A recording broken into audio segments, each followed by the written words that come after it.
우리 요한복음 1장 12절에 영접하는 자, 곧 그 이름을 믿는 자들에게는 하나님의 자녀가 되는 권세를 주셨다 했습니다.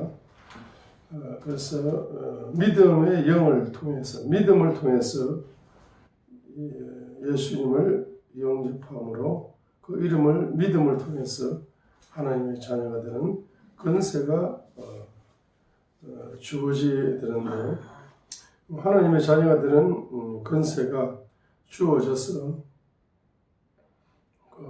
믿음이 발전하고 믿음이 성장해서 이제 주님의 말씀을 믿는 그 믿음이 성장하고 믿음이 발전하고 믿음을 통해서 예수님이 행하신 사역을 그대로 행하고 또 요한복음 14장 12절의 예언이 이루어져서 예수님보다 더 큰 사역을 행할 것이라 라고 요한복음 14장 12절의 예언이 나를 믿는 자는 나의 하는 일을 저도 할 것이고 또 나보다 더 큰 일을 하리라는 요한복음 14장 12절의 예수님의 사역이 예수님의 예언이 이제 성취되기 위해서는 우리가 예수님을 영접하여서 예수님을 믿고 하나님의 자녀가 되는 권세를 받음으로 믿음이 출발하여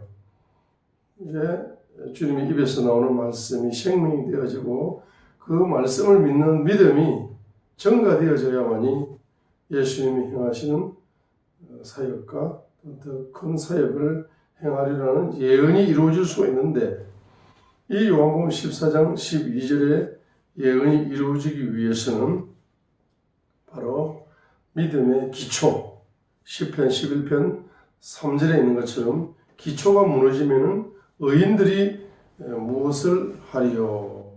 라고 말씀하고 있습니다. 기초가 무너지면, 믿음의 기초가 없으면 요한복음 14장 12절의 예언이 그 예언의 열매를 우리가 수확할 수가 없습니다. 그렇기 때문에 요한복음 14장 12절의 예언을 성취하는 성취의 열매를 누리시기 위해서는, 열매를 풍성히 맺기 위해서는 믿음의 기초가 필요한 것입니다. 자, 그래서 그 믿음의 기초는 바로 우리가 믿음의 영이 우리 속에 전이가 되어야 됩니다. 그 믿음의 영이 전이되기 위해서는 믿음의 영을 전이받고 믿는 믿음은 믿음의 기초가 뿌리가 깊어져서 믿음이 증가되고 믿음이 성장하고 믿음이 발전하여서 예수님이 행하신 사역을 행하고 그보다 더 큰 사역을 행하는 열매로 나타나야 되겠습니다. 자, 그래서 그 믿음의 기초를 이제 우리가 말씀하기 위해서는 반드시 시편 115편 제가 4절과 8절의 말씀 중에서 이 8절에 시편 115편 8절에 우상들을 만드는 자들도 우상들과 같으며 우상들을 신뢰하는 모든 자도 그와 같도다 라고 시편 115편 8절에서 말씀했습니다. 여기에 우상들을 만드는 자들도 우상들과 같으며 우상들을 신뢰하는 모든 자도 그와 같도다. 이 신뢰라는 단어가 나왔어요. 이 신뢰라는 단어는 우상을 믿는다는 거죠. 믿음. 우상을 믿는 믿음을 얘기하는 거죠. 자, 그래서 이제 우상을 말씀할 때 우리가 세 가지 단계로 우상은 발전한다. 우상의 영은 세 가지 단계로 발전하는 거죠. 자, 첫 번째로는 우상을 믿는다. 우상을 신뢰한다. 시편 115편 8절입니다. 우상을 믿는다. 우상을 신뢰한다. 자, 우상을 믿고 우상을 신뢰하게 되면은 반드시 나타나는 이제 열매가 있습니다. 그 열매는 바로 시편 115편 4절. 자, 그들의 우상들은 은과 금이요. 사람의 손으로 만든 5절 보세요. 자, 우상을 믿으면은 그 열매가 뭡니까? 입이 있어도 말하지 못한다. 5절. 영의 입이 닫힌다. 눈이 있어도 보지 못한다. 영의 눈이 다친다. 6절 귀가 있어도 듣지 못한다. 영의 귀가 다친다.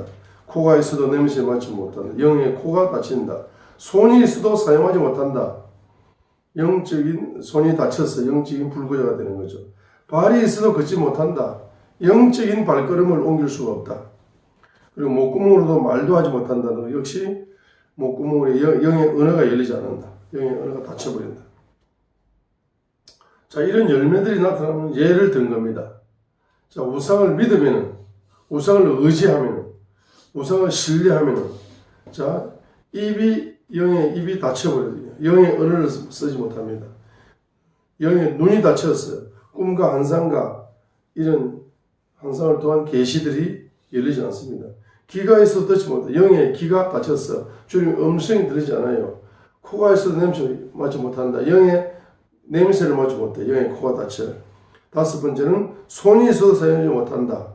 이 손이 영적인 불구제가 되는 거예요. 6번째, 발이 있어도 걷지 못한다는 겁니까? 바로 영적인 발걸음을 옮길 뗄 수가 없다는 거예요. 7번째, 목구멍으로 말도 하지 못한다. 그죠? 목구멍으로 말도 하지 못한다. 목구멍에서 말입니다. 영의 언어가 목구멍을 통해서 열려야 되는데 목구멍이 닫혀버려요. 영의 언어가 열리잖아. 영의 언어가. 첫 번째, 입이 있어도 말하지 못한다. 이것도 역시 영의 언어가 닫히는 거지만 목구멍으로 말도 하지 못한다는 것은 더 근원적인 걸 이야기합니다. 근원적으로 영적인 언어가 다 닫혀버려요. 7가지 열매가 이렇게 나타나기 때문에 요 7가지 열매가 나타나는 사람을 뭐라고 이야기합니까? 네? 이 나타나는 사람을 시편 73편 22절로 이야기하는 거예요. 요 7가지 열매가 나타나는 것을 시편 73편 22절이라고 말합니다. 시편 73편 22절이라고 말해요. 내가 이같이 어리석고 무지함으로 주 앞에 짐승 같사오나. 내가 이같이 어리석고 무지함으로 주 앞에 짐승 같사오나. 이같이 어리석고 시편 73편 22절 내가 이같이 어리석고 무지함으로 주 앞에 짐승 같다. 한마디로 짐승같이 살다가 죽는 거야.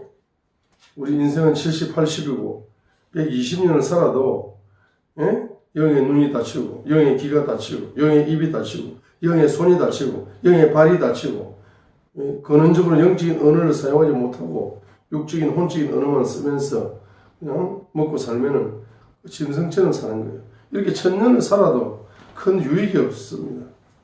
헛된 인생을 사는 거예요. 그래서 이거 시편 73편 22절을 우준의 영이다라고 표현하는 겁니다. 내가 이같이 어리석고 무지함으로 주 앞에 짐승 같다. 7가지의 열매가 나타나는 사람은 어리석고 무지하고 짐승 같은 사람이거든. 그 한마디로 말하면 무슨 영을 가졌다? 우준의 영을 가졌다. 그 열매가 우준의 영을 가진 사람으로 살아갈 수밖에 없다는 것을 보여주고 있습니다. 자, 이 우상을 의지하고 우상을 믿고 우상을 신뢰하는 것이 계속적으로 발전하는 상태를 두 번째 단계가 우상을 순종하는 단계로 나아가는 겁니다. 우상에게 복종하는 단계, 우상에게 순종하는 단계. 자, 그 호세아 11장 2절처럼 되는 거죠. 그리고 호세아 11장 2절처럼 되는 겁니다. 내 종들이 그들을 부를수록 그들이 저들을 떠나가서 바알들에게 희생물을 드리고 새긴 행상들에게 분향하였느니라. 우상을 숭배하는 단계로, 우상을 순종하는 단계로, 우상에게 복종하는 단계로, 믿음이 발전해서 순종의 단계로, 복종의 단계로 발전하는 겁니다. 호세아 11장 2절.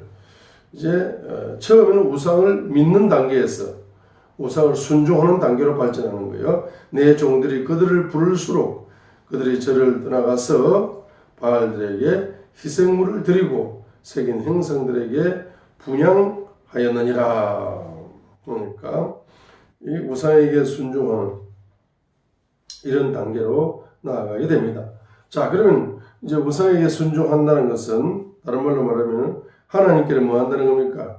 불순종하는, 불순종의 영을 가지는 거죠. 불순종의 영을 가지는 겁니다. 그 열매가 무슨 영을 가지는 거다? 열매가 무슨 영? 불순종의 영을 가지는 거다. 우상을 믿으면 열매가 뭐라 했습니까? 우준의 영을 가지는 거야.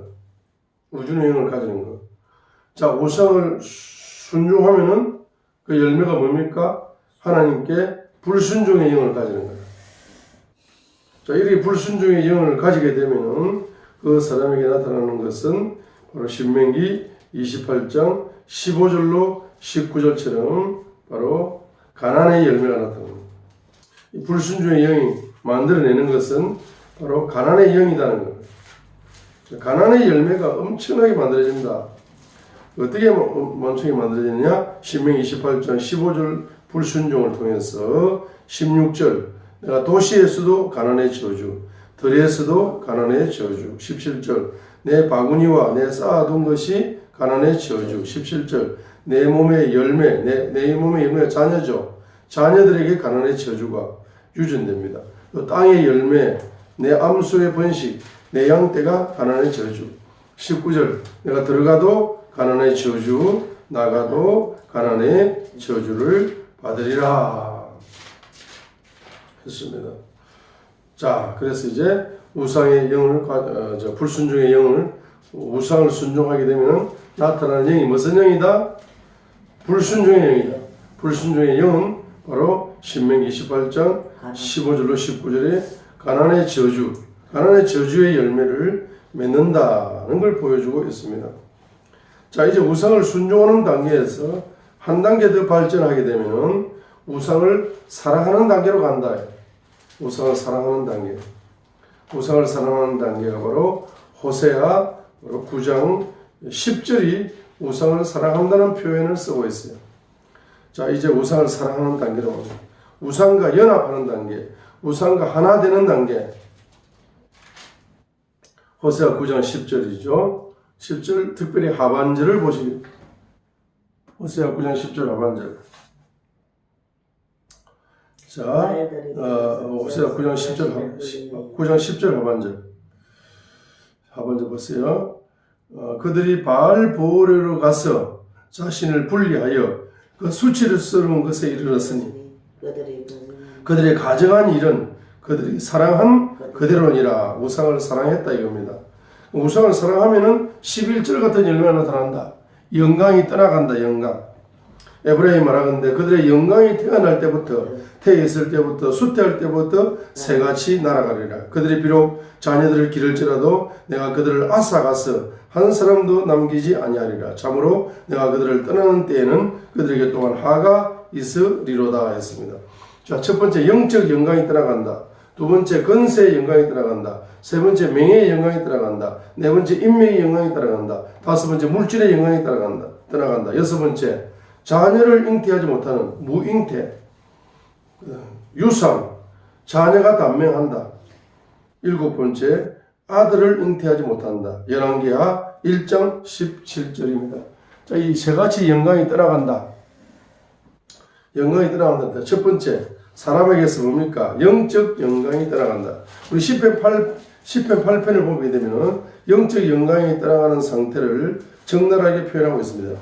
그 다음 두 번째 건세의 영광이 떠나고, 세 번째 명예의 영광, 네 번째 인명의 영광, 다섯 번째 물질의 영광, 여섯 번째 자녀를 잉태하지 못하거나, 자녀를 잉태했어도 유산하거나, 또 자녀가 태어났지만 일찍 죽거나, 일곱 번째 아들을 잉태하지 못한다. 열왕기하 1장 17절이다 이 말입니다.